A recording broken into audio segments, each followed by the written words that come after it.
Hello and welcome. What we have in front of us today is the new Kontakt Instrument from Fluffy Audio. It is called Dominus Choir, and it is a Latin singing male and female choir library.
So that might not have been something you'd expect from a Handel piece, but it was certainly sounded like a choir singing words. And this is what this library is here to do.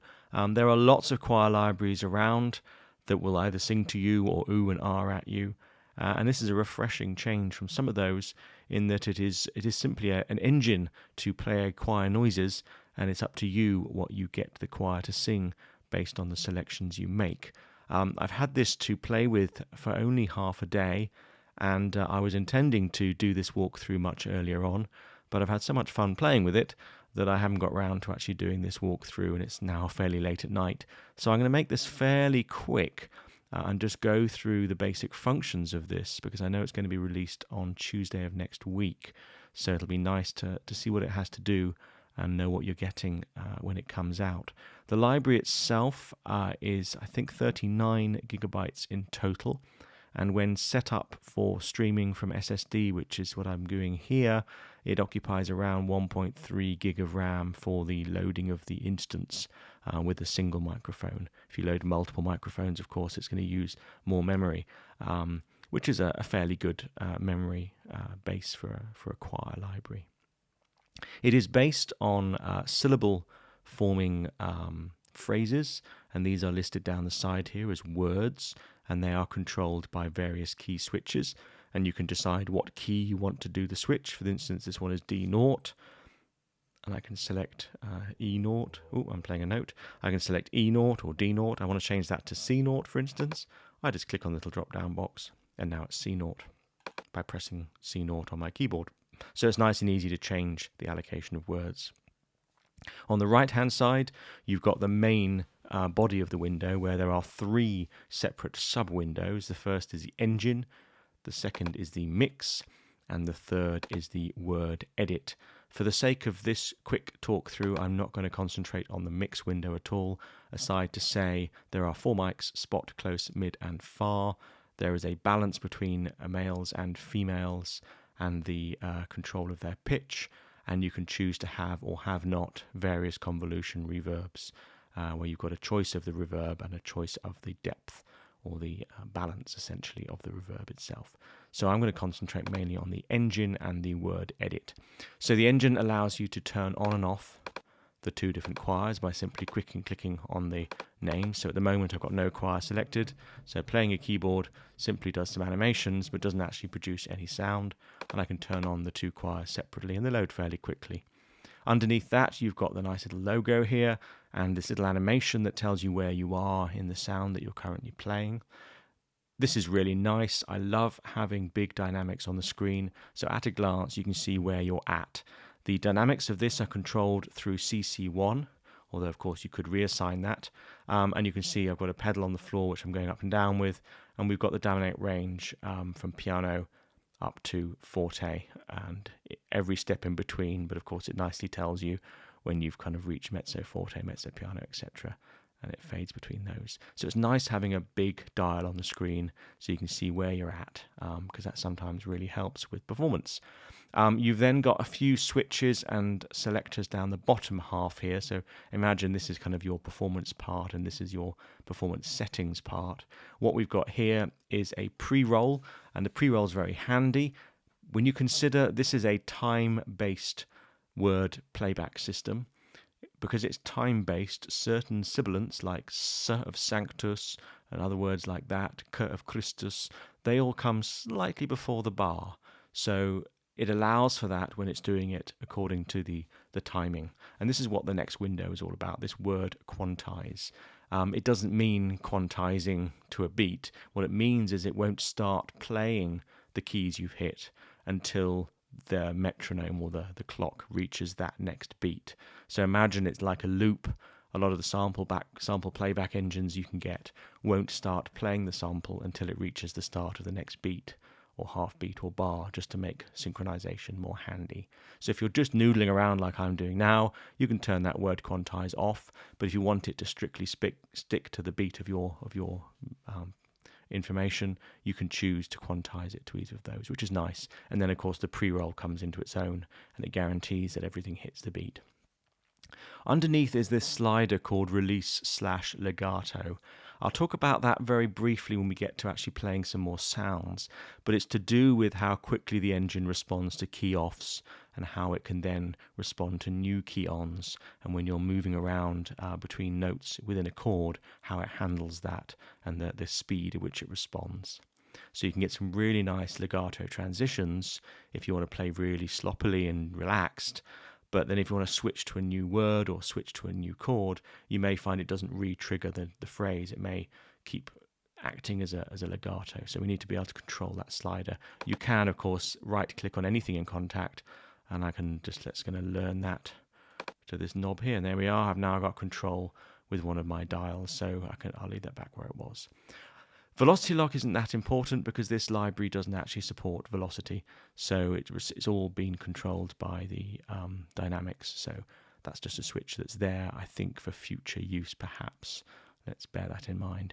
And then here we've got the keyboard layout.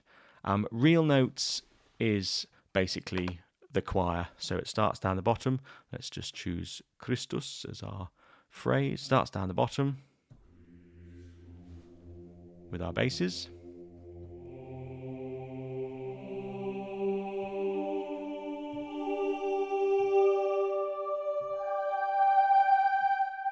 And it extends the length of the choir with simple, slightly mixed and layered sounds, but essentially, if you play a big fat chord,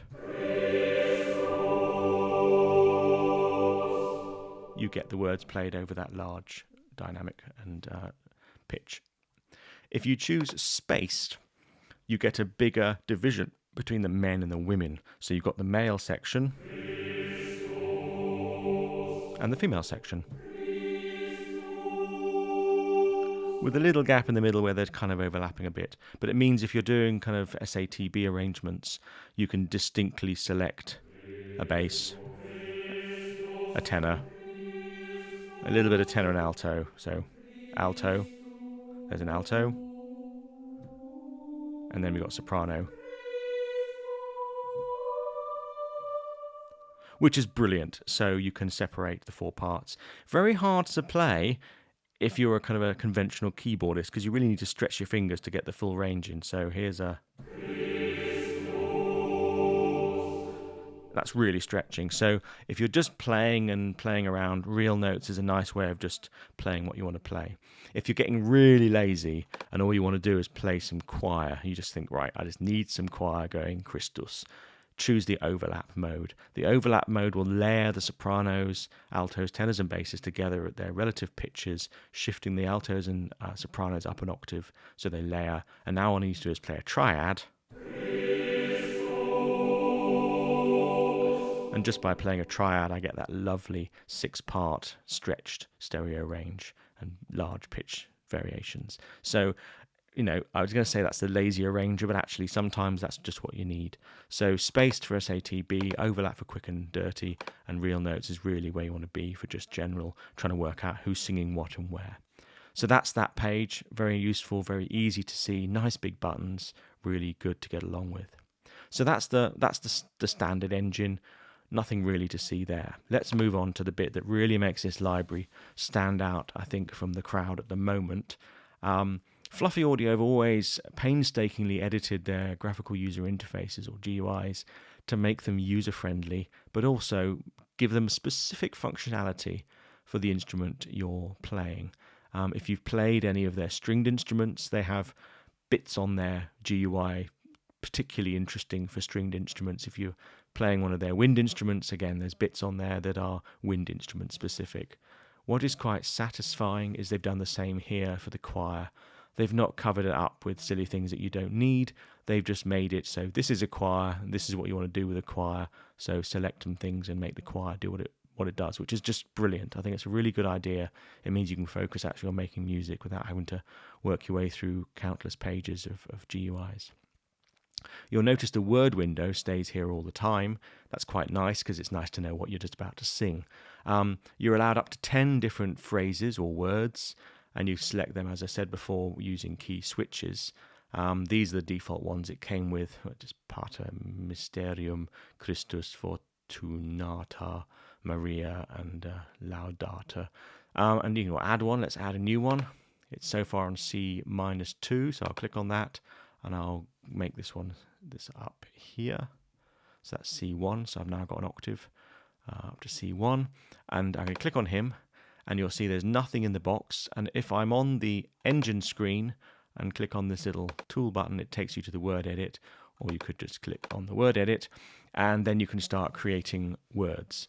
You can see on the screen we've got a whole range of starting words, starting syllables, and you can tell they're starting syllables because they've got a little knobbly bit on the right hand side, and that infers that they're going to join on to something new and exciting after that. So I'm not going to make up any particular words. You can see you've got GLO for Gloria, you've got crew, you've got cree, cray, all the usual things, P for PA, etc. I'm just going to make up some random words and go gra. So we've made the sound gra, and it showed you in the side here, gra. What do I want to do with gra? Well, I can join it to gni. So gra gni, that's an interesting little phrase. Gra gni ita, that sounds quite fun. So gra gnita abat. So gra gnita bat. It's a new word. I don't think it means anything, but let's say that's the sound I want. I want the choir to go gra gnita bat. Great. So how do I want them to sing it? Do I just want one to go gra gnita bat, or do I want them to sing it with some kind of rhythm? And this is where this engine comes into its own. Down on the little buttons here, you can see underneath each of these little sounds, you've got a little note head. These note heads are the same up here, and I could have entered them as I went along, but I've chosen to choose my word, and now I can change the rhythm. So I want the first one to be gra, and I want that to be a half bar. Gni, I want to be longer, so I'm going to have as a whole. Tar, back to the half again, and bat, back to the whole. So now if I just play a chord on the keyboard, it'll play gra gni tar bat in the right time. So let's just try that.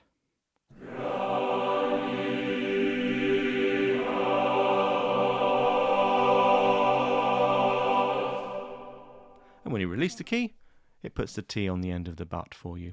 So you'll notice there that it played the gra gni tar bat as instructed, but as I left my fingers sustained on the keyboard, it sustained the R of bat until I released the keys. So that's a really nice way of bringing in the kind of the musicality of a choir. It doesn't just end and finish. You can sustain those last notes. So using your volume pedal, or in my case the CC1 controller pedal, you can introduce dynamics now to that phrase. So I'm just going to play a triad.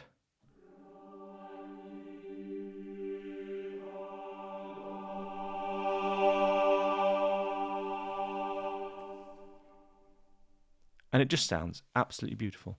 So that's Gragnitabat. Okay, if you don't like the sound of this timing, we can change the gni to a quarter beat, and now it's going to change the sound completely.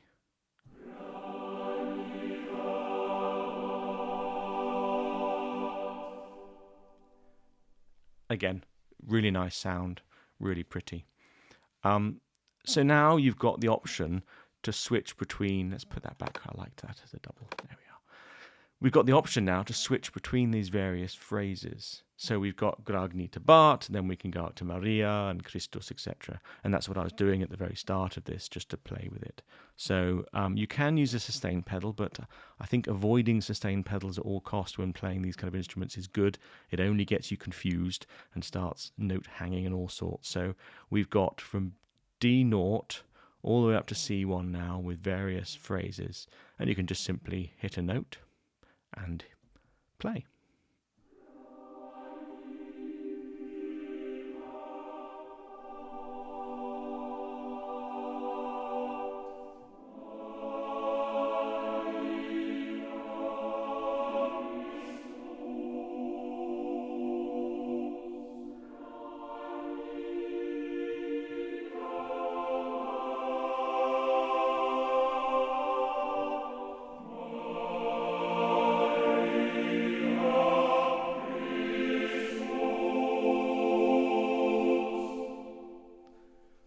So it does take a while learning when to press the key switch to be able to do the clean editing like that, but it works.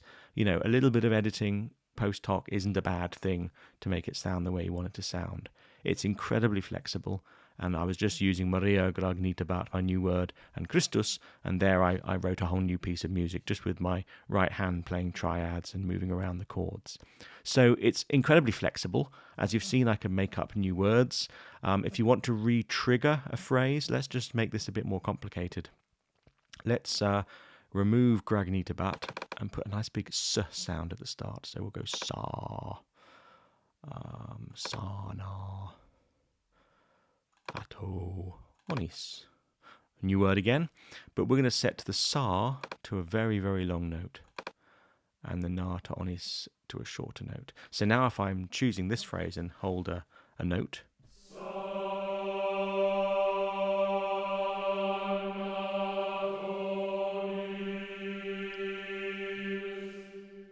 what if I want the sopranos to sing the same, but I want them to start later?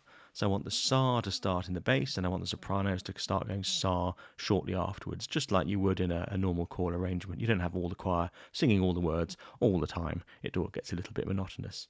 So if we try and do that just by playing, we start on the sa, and just when the na comes in, I hit an octave above or 2 octaves above to try and bring in the ladies. You'll hear that what's going on if you just play it like that.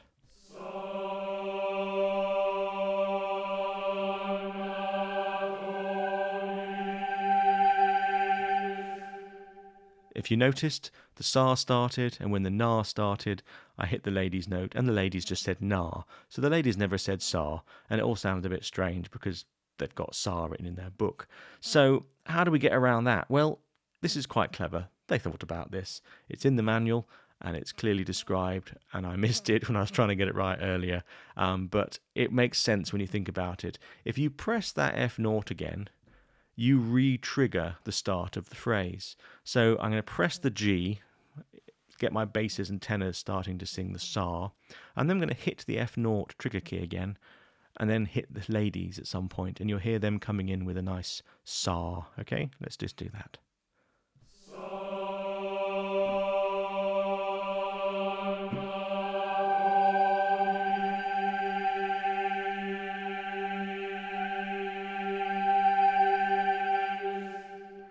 I hope you heard that. I'm going to do it a little bit more extreme now and have the basses doing it and then really bring in a big fat chord up the top. So we got the F0, hit F0 again,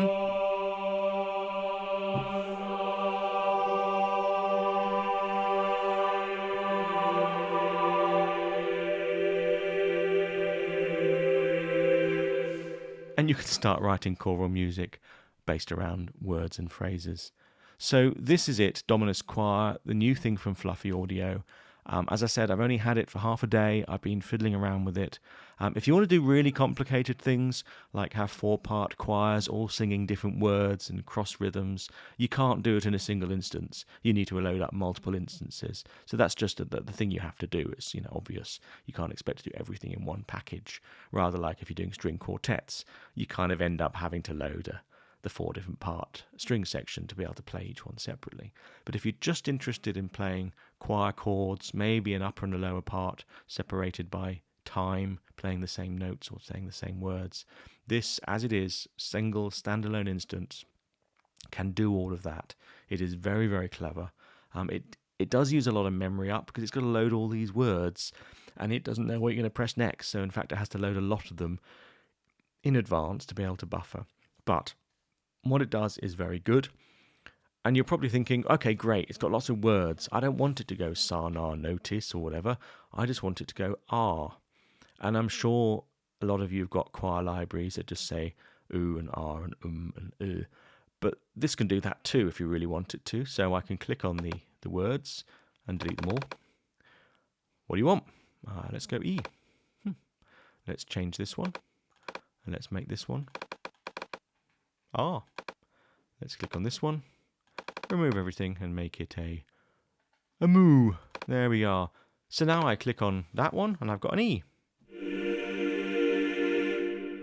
G naught's an R. And A naught's a moo.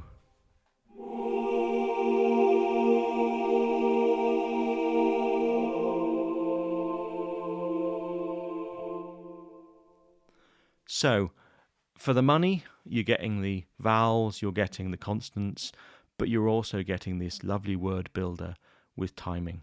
I think, frankly, it's incredible. I think what they've done in terms of programming is amazing. So it can be a jack of two trades. If you want it just to sing vowels, it can do that, and it can do that with full dynamic range. If you want it to say words, sing words, it can do that too. It doesn't speak Yugoslavian. It doesn't speak Icelandic or anything else. It's just Latin phrases. But it can be nonsense Latin phrases if you like that kind of thing.